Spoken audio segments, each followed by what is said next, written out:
सबको नमस्कार। आज सीटेट में कुछ नए प्रश्नों पर हम लोग चर्चा करेंगे, जैसे निर्देशांक ज्यामिति या अन्य तमाम क्वेश्चंस हैं जो वेरी इंपॉर्टेंट हैं, उस पर हम लोग चर्चा करेंगे।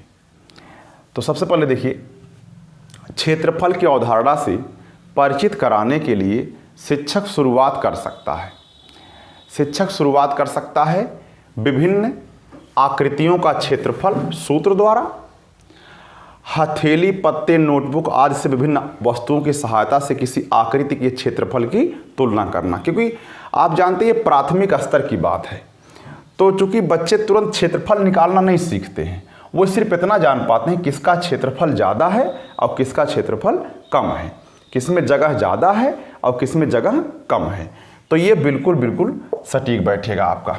आगे देखिए, राजन प्रायः पूछता है कि मैं जोड़ूं या घटाऊं, गुणा करूं कि भाग करूं। यानी वो भाषा समझ नहीं पाता, किसी क्वेश्चन की भाषा नहीं समझ पाता है कि उसमें क्या कहा जा रहा है। यानी वो राजन को भाषा समझने में कठिनाई हो रही है। अब सामान्य सी बात है कि जैसे हमने कह दिया राम के पास 10 रुपये है और श्याम के पास 20 रुपये है, तो कुल कितना रुपए हुए। तो अगर वो भाषा समझता तो कुल का मतलब जोड़ना कहता। तो यहाँ वो पूछता कि मैं जोड़ूं या घटाऊं, गुणा करूं या भाग करूं, क्या करूं। वो भाषा नहीं समझ पा रहा है, तो राजन को भाषा समझने में कठिनाई आ रही है। आगे बढ़ते हैं।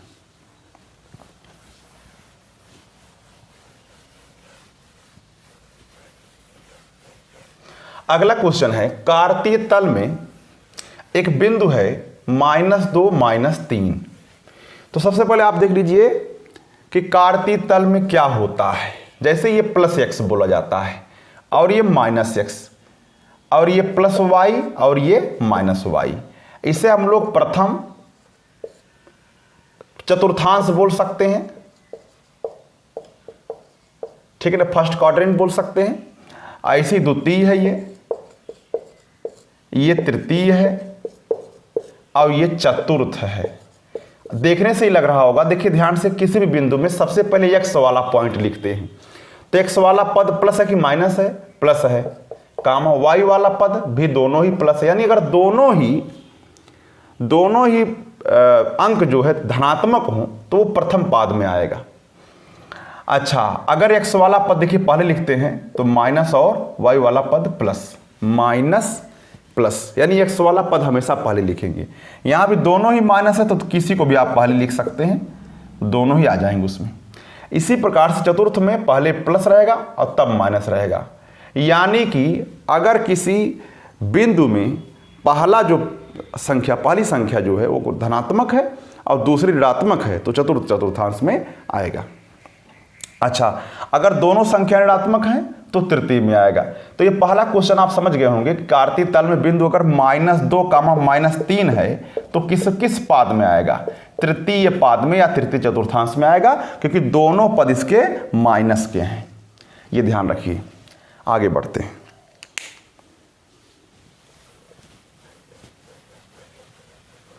अगला है क्वेश्चन नंबर 2 है, x + 1/x = 5 है और हमें x² + 1/x² का मान ज्ञात करना। तो हम दोनों पक्षों का स्क्वायर कर देंगे, x + 1/x का होल स्क्वायर = 5²। तो a² + b² + 2a × b का प्रयोग करेंगे, ये 25 हो जाएगा, दोनों कट जाएगा, 2 × 1 1 हो जाएगा, 2 हो जाएगा। तो x² + 1/x²। अब देखिए 2 1 कम 2 उधर ले जाइए, तो 25 में से 2 घटेगा, 23 हो जाएगा, जो हमसे वही पूछा भी है। अगला क्वेश्चन देखिए,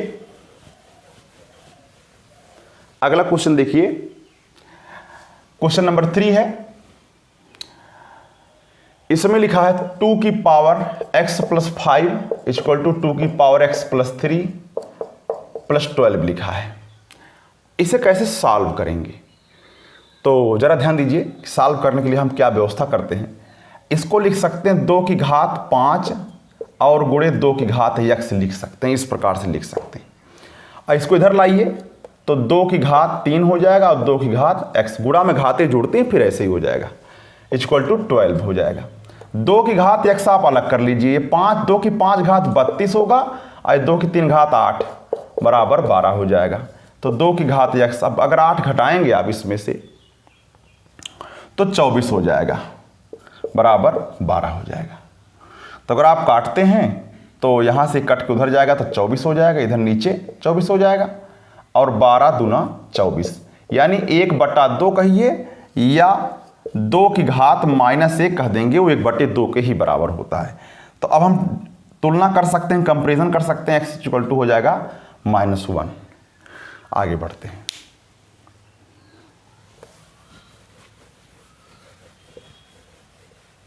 अगला क्वेश्चन है, यदि व्यंजक x² + 2ax + a² को अगर हम x + a से डिवाइड कर दें तो शेषफल 4 बचता है। यानी कि अगर मैं इसको 0 मान लूं तो ये भी पद के हिसाब से 0 होना चाहिए, क्योंकि गुणनखंड होगा अगर तो 0 हो जाएगा। लेकिन अगर शेषफल 4 बचता तो 0 नहीं होगा, 4 बचेगा। ध्यान रखिए, तो x = -a रख देने पर इसमें 4 बचना चाहिए। तो रखिए, तो -a² + 2a × -a + a² = 4 हो जाएगा। तो a² प्लस या -2a² + a² = 4। अच्छा, 4 शेष बचता है तो a का मान क्या हो जाएगा? तो यहाँ से जो है 2a² में से आप घटाएंगे तो 0 हो जाएगा। अच्छा, ये -2ax है, ठीक है भाई, क्वेश्चन में थोड़ा गलती हो गया है, ये -2ax है, तो यहाँ पर हो जाएगा प्लस, तो हो जाएगा 4। देखिए 1 और 2, 4a² = 4 हो जाएगा।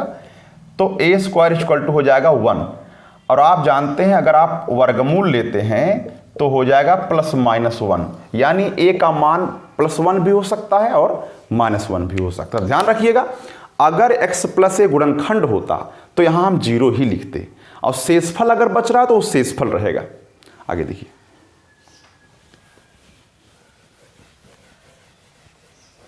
अच्छा वेरी इंपॉर्टेंट है, 5वां क्वेश्चन है। 5वां क्वेश्चन वेरी इंपॉर्टेंट है। n भुजाओं वाले किसी बहुभुज, ध्यान रखिए एक फार्मूला याद कर लीजिए, n भुजाओं वाले किसी बहुभुज, n भुजाओं वाले किसी बहुभुज के विकर्णों की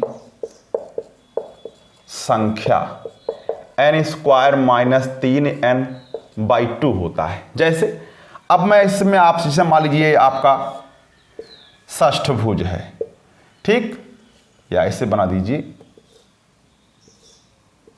तो षष्ठभुज इसमें विकर्ण अगर आप बनाएंगे तो किस प्रकार से विकर्ण बनेंगे, इसमें कितने विकर्ण बनेंगे?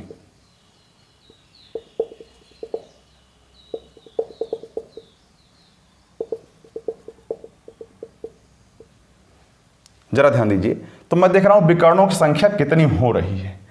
भुजाओं को छोड़कर आप गिने तो 1 2 3 और ये हो जाएगा 4 5 और ये हो जाएगा आपका 6, लगभग करीब करीब। चलिए मैं देख लेता हूं, 1 2 3 4 5 6 हो रहा है। अब 6 आया कैसे? अब चूंकि ये षष्ठभुज है 6 भुजा वाला, तो 6 का स्क्वायर -3 × 6/2, तो 36 में से 18 घटाइए, /2 हो जाएगा। अच्छा, तो घटाइए तो 18 बटे जो है आपका यहाँ पर 2 हो जाएगा, तो 9 हो जाएगा। तो 9 होना चाहिए, कहीं गलती हो रहा लगाने में। इसका मतलब है किसी भी, हाँ अच्छा यहाँ से देखिए ये थोड़ा गलती हो गया है, और ये अब ये सही है। अगर आप देखेंगे तो 9 विकर्ण होंगे पूरे मिला करके। तो ये विकर्णों को निकालने का फार्मूला है, इसको आप ऐसे चेक भी कर सकते हैं। ये तो बना करके चेक किया गया है, ऐसे ही फार्मूले पर भी रख करके चेक कर सकते हैं। ये षष्ठभुज के लिए है। षष्ठभुज में विकर्णों की संख्या कितनी होती है? 9। लेकिन ध्यान रखिए भुजाओं को छोड़कर, भुजाओं से मतलब नहीं रहेगा। अगर भुजाओं को भी मिला देंगे तो 9 6 15 हो जाएगा, ध्यान रखिए। लेकिन क्वेश्चन में जो पूछा है, कहा किसी एक बिंदु से 1 2 3, ध्यान दीजिए इसमें लिखा है किसी शीर्ष से खींचे गए, देखिए इसमें 1 2 और सिर्फ 3 है, तो इसका मतलब षष्ठभुज में अगर 6 भुजा तो उसमें सिर्फ 3 मिला। तो कैसे 3 मिला? अगर मैं 6 में से 3 घटा तो 3 मिल जाएगा। तो इसका एक फार्मूला बन जाएगा n-3, यानी कि अगर किसी शीर्ष से खींचे गए विकर्णों की संख्या पूछे भुजाओं को छोड़ करके तो हो जाएगा n-3, और कुल विकर्णों की संख्या पूछे तो ये आपका फार्मूला हमेशा काम करेगा। इस तरीके से आप काम कर सकते हैं, ये आपका आंसर हो जाएगा।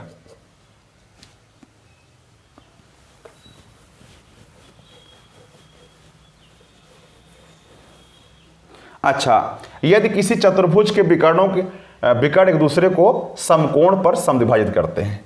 अब देखिए चतुर्भुज, अब 2 प्रकार की आकृतियां हमारे पास है। एक समचतुर्भुज है जिसके विकर्ण एक दूसरे को समकोण पर काटते हैं 90 अंश पर, समचतुर्भुज। अच्छा, और एक वर्ग भी है, वर्ग स्क्वायर जिसे कहते हैं, इसके भी विकर्ण एक दूसरे को 90 डिग्री पर काटते हैं। लेकिन ऑप्शन जैसा आपका रहे, समचतुर्भुज या रहेगा या आपका वर्ग रहेगा यानी कि स्क्वायर रहेगा, दोनों में से कोई हो सकता है यहां पर, जैसा ऑप्शन रहे आपका। अगला क्वेश्चन है, क्वेश्चन नंबर 7 है, किसी वस्तु का अंकित मूल्य 500 रुपया है,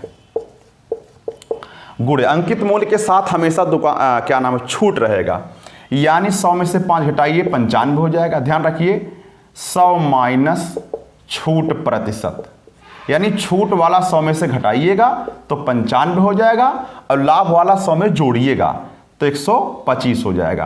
125 दूना 250 होता है, यानी 4 बार जाएगा, तो 4 पंजे 20 के 0 और 4 नवा 36 और 2 38, यानी उस वस्तु का मूल्य जो है, यानी लागत मूल्य जो है, लागत मूल्य आपका है 380 रुपया है। आगे बढ़ते हैं।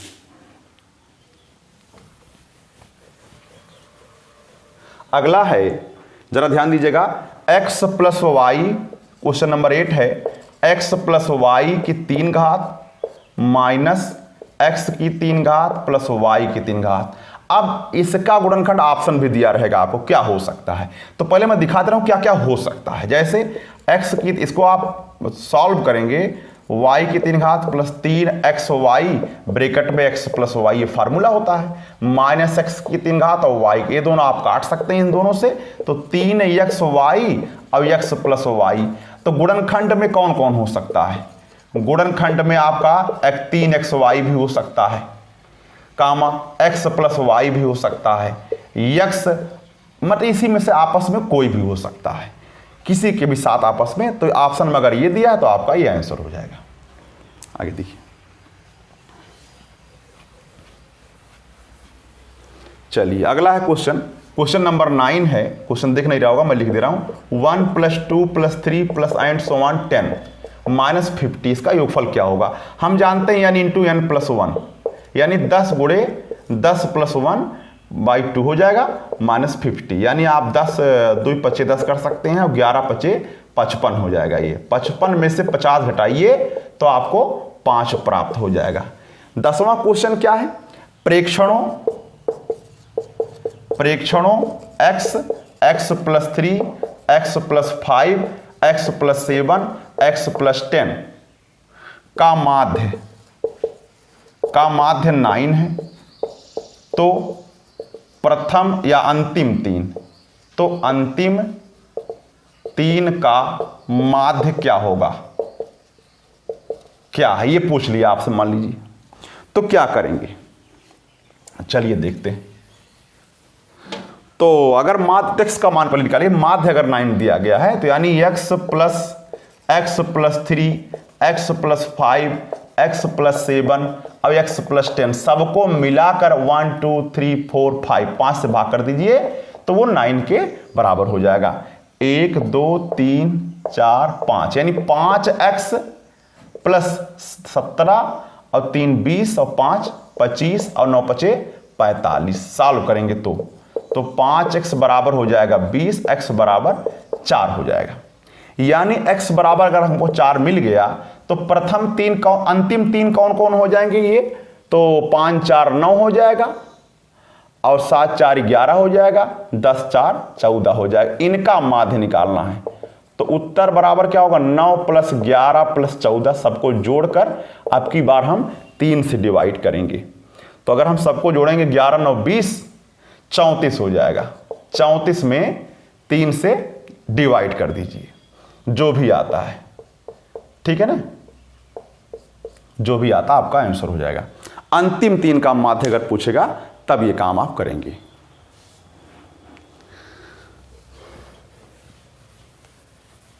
अगला क्वेश्चन है, अगला क्वेश्चन है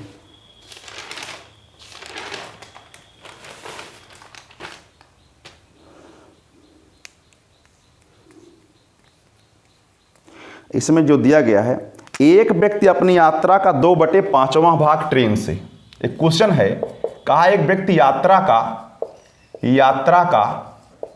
2/5वां भाग ट्रेन से, ठीक, उसके बाद किससे चलता है, 1/3 भाग बस द्वारा, 1/3 भाग बस से, और उसके बाद जो है 1/4 भाग